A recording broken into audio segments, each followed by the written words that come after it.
Hey folks, just finishing up at Advancing Pre-Construction, and we got our final guest, and I'm delighted to welcome Jen Hawkins. She is the Director of Digital Transformation at VIATechnik. Welcome. Thank you. Good. So tell us about VIATechnik. What's your role and how do you help GCs? Sounds good. So it's exciting to be at Advancing Precon. I'm here today actually because AdCore is sharing how they're working on digital tools to advance pre-construction, to drive better accuracy in estimating, but overall have connected with a lot of folks that are interested in how do we get better data into these earlier life cycles of pre-construction and estimating. So how do I think about it? In my role at VIATechnik, I'm really focused on the digital supply chain. We're really focused on how do we bring data from the manufacturers, the distributors, the fabricators, further upstream in the construction project lifecycle. So design, to coordination, to then fabrication workflows. How do we support those various stages with the data that they need? Frequently that can be presenting the data as content, for example. It can be providing tools to make sure people can interact with that data in the form of quotations and so forth. So I guess that's one idea that we're working on at VIATechnik in the digital supply chain realm. But VIATechnik more broadly is really focused on how do you move along your digital journey. So we help a lot of general contractors build models, coordinate models, and then really take that data to drive better results in their construction projects. Brilliant. What's the adoption like? So it's a great question. I wish I had like exact numbers. You know, I think you've seen some of the reports probably from Autodesk or Dodge and whatnot. What do I see from like a personal perspective? I think we see a lot of those sophisticated projects, technical projects, healthcare, you know, data centers using BIM. And I think that the challenge is how much are people able to really use BIM across the phases, so we see a model that's really driving value from one phase to the next. So VIATechnik does have a BIM adoption curve where we're taking people from understanding just what BIM is to how is the data in the BIM really driving value. And so we're really helping folks not just create a model, but know what data needs to be in the model so that they can get estimates, they can get answers there, but they can also maybe set themselves up to start to use that model in operations. Brilliant, because you got to know where the numbers are coming from and you got to know the background of the numbers.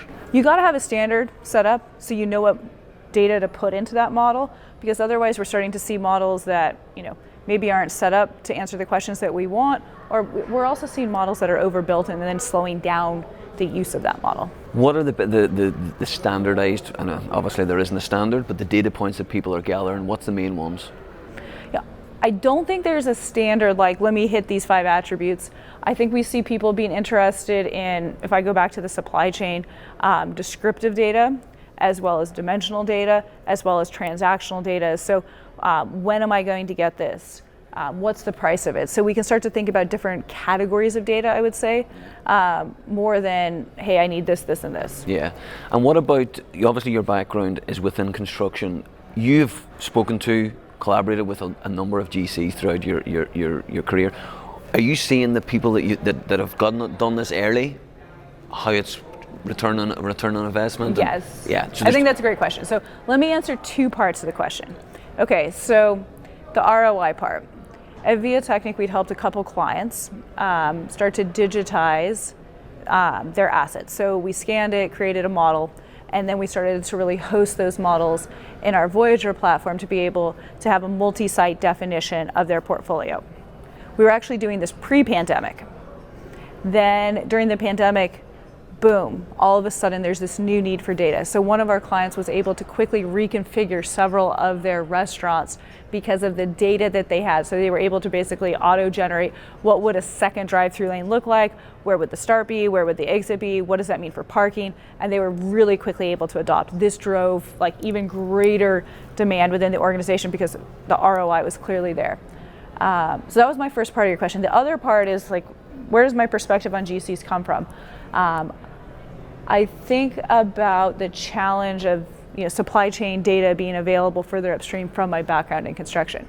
So prior to joining VIATechnik, I focused on a couple, I would say, different areas within a large technical general contractor here in the US, DPR Construction.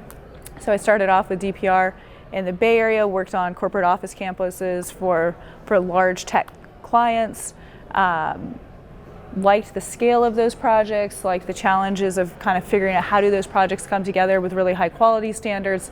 And then from those types of projects, moved into healthcare, came down here to Phoenix, worked on large campuses, and saw similar challenges of trying to build at scale using prefabrication. So in the healthcare, we started to think about, well, what does it mean to bring in a prefab head wall, for example? And that got me really interested in how do we start to think about technology aiding construction. This is at the same time that DPR was launching Digital Building Components, which is a digital fabrication group focused on cold form steel studs. And so got really excited about the opportunity to grow product there. And so focused on how do we grow a product from studs and sheathing into something that has a greater value proposition for the owner. So went from studs and sheathing to fully finished exterior panels. And it was really interesting to see the supply chain that would come to support that type of product. And so one of the challenges that I think the general contractor had was defining how do you scope out maybe a different package of work than what's normally done. So that was back in 2016. I think we see progress in people being able to define packages that have more prefab elements in them. But one of the other challenges that I think maybe is less resolved is being able to have the data to make a decision on how that product should come together, and then how the design partner should be able to use that product. So what does it mean to design with a wall panel that has a certain exterior skin material? And so really wanting to take all that data that we had on the fabricator side of things and package it in a way that we could give it not just to the general contractor so they could know how to price it and fit it into their estimates, but also to the design team so they could design with that product in mind. Brilliant. It's complicated. I think that we're building the buildings with the same materials, but need to think about them differently, is how I would say that. Yeah. And Jen, I mean, it's a fascinating, this is an example. I mean, the Preconstruction podcast is all about getting these type of positions out into the world, because people don't understand that that's what's happening right now, especially junior people, maybe people have just graduated. So this is a great insight into it. What gets you up in the morning? What gets you out of bed when you think of your role now within construction? What excites you? I get excited by the amount of data that we are starting to see connected into how decisions get made. I think of the supply chain as, typically being in the dark ages. There's a lot of data, but it's all on a PDF somewhere. How do we start to change that? I think as the GC is looking to make decisions on product, to bring value, there's so much value in being able to look at how do we design for what we actually want to build.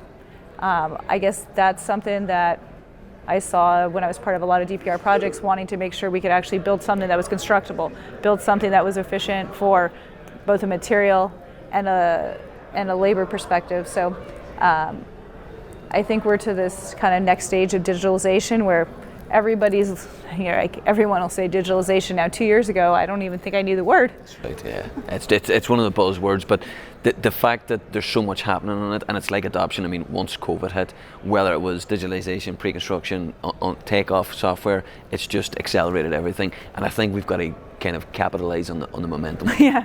But I think you can start to see the number of platforms that are in here today, and I think it's going to be interesting to see how people differentiate themselves. I think the slowdown maybe in some of the VC money will start to maybe require people to think a little bit more, because for a while we had so many solutions popping up, and it was hard to figure out where everyone's swim lane was. Yeah, but we got to have competition. You can't have that the way it is in one vertical, one player. You need competition because they don't improve. Last question. If someone's listening to this now thinking, you know what Jen's talking about is exactly what I want to do, or maybe has a follow-up question, where's the best place to get you? Yeah, reach out to me on LinkedIn, I'd say. Super. There you are, Super folks. accessible. In the show notes, I will put Jen's LinkedIn details as well. Again, thank you very much. Thanks.